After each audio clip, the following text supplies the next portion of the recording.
हा तुंग किल्ल्याचा पायथा आहे, जिथून चढणीला प्रारंभ होतो. बाजूला हनुमंताचं मंदिर आहे. ह्या वीरगळी आहे.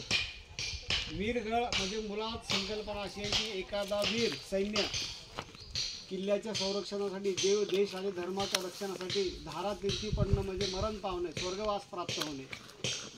तर त्याच्या स्मरणार्थ म्हणून ह्या वीरगळी उभा केल्या आहेत. का तिकडच्या बाजूला एक डावीकडं आणि उजवीकडं दिसते तुम्हाला, की ज्याला आपण म्हणतो की आपण समाधी जशी म्हणतो की आपण आपल्या एखादा आपला पूर्वज असतो ज्याने खूप पराक्रम केला असतो किंवा खूप कष्ट करून हे वैभव उभा निर्माण केलं असतं आणि आपलं जीवन सुखामध्ये जातं.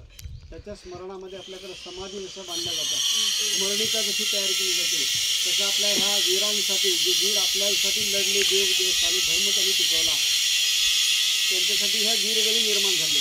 आता या शिल्पामध्ये तुम्हाला दिसून गेलं का हे दोन शत्रुसैन्य आहेत आणि हा एक वीर भाला घेऊन यांच्याशी लढतो आहे. बरोबर आहे की नाही? हो आहे, हे लक्षात येईल. आणि या चित्रामध्ये तो वीर धारातीर्थी पडलाय लढून म्हणजे मरण पावलाय, ते इथं आपल्याला दिसतं. आणि मग यावत चंद्र दिवा करो ही कीर्ती दिवंगत राहील, म्हणजे सूर्य चंद्र तारे असेपर्यंत ही कीर्ती कोणी पुसून टाकणार नाही. तशा प्रकारचा हा बलिदानाचा जो इतिहास आहे तो इथं कोरला गेला आहे. आणि हा बघा सूर्य आणि हा चंद्र आपल्याला इथं पाहायला मिळतो. म्हणजे त्याला वीरगती प्राप्त झाल्यानंतर त्याला स्वर्गामध्ये स्थान मिळालं पाहिजे म्हणून हे यक्ष, गंधर्व, किन्नर वगैरे जे आहे ते त्यांना घेण्यासाठी येतात. अशा प्रकारचा भाव या वीरगळीच्या माध्यमातून निर्माण केला जातो. आणि दगडी पाषाणामध्ये ह्या वीरगळी त्याला कोरण्याची कला, प्रत्येक किल्ल्यावर गेल्यानंतर आपल्याला ह्या वीरगळी पाहायला मिळतात. समाधी ठिकाणी वगैरे जे आहेत ते पाहायला ठिकाणी मिळतात.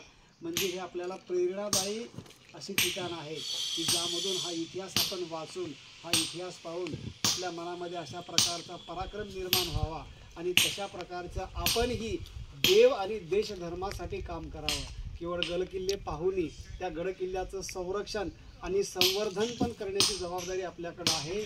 म्हणून आपण या गडकिल्ल्यांच्या पाहण्याचा आनंद घेत असताना, शिवरायांच्या इतिहासाची अनुभूती घेत असताना या वीरगळीचं सुद्धा स्मरण करणं आणि त्या वीरांसारखा पराक्रम आपल्या शरीरामध्ये, आपल्या मनामध्ये, आपल्या जीवनामध्ये करावा, अशा प्रकारचा यथोचित भाव आपण आपल्या मनामध्ये निर्माण केला पाहिजे.